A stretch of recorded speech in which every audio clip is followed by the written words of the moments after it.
Indian leaders don't want to ruin their economy over some comments about Muhammad. So they had to throw Nupur Sharma under the bus.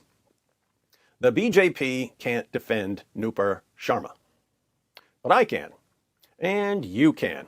So take a screenshot of the hadith I quoted in this video. That's Surah 65, verse 4 of the Quran, which tells grown men the rules for divorcing prepubescent girls after marrying them and having sex with them.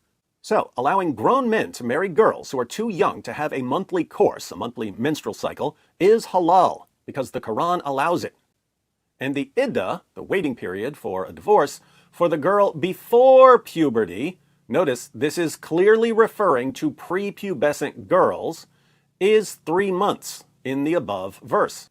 Then we have the hadith, which shows that marrying a prepubescent girl is perfectly acceptable because Muhammad did it.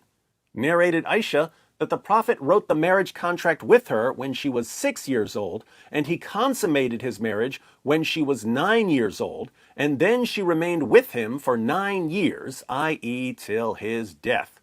So, according to the Quran, marrying a prepubescent little girl is halal. And in case there's any doubt about this, Muhammad himself married a prepubescent little girl. I've been attending TV debates for the past many days where our Mahadev, that's Shiva, was being insulted and disrespected continuously. It was never my intention to hurt anyone's religious feelings. Nupur Sharma. So, Nupur Sharma was in a debate. People were insulting her religious beliefs, and she responded by saying, in effect, if you really want to keep going with the religious insults, I could start talking about Muhammad's marriage to Aisha when she was 6, and Muhammad consummating the marriage when Aisha was 9. So do you really want to go down this road? And that was enough to produce an international uproar. Keep in mind, why is there an international uproar? Because a Hindu woman stated facts about Muhammad's relationship with Aisha. Notice, the response of Muslim leaders isn't, excuse me, but what you've said about Prophet Muhammad is false, and here's the evidence that proves you're wrong.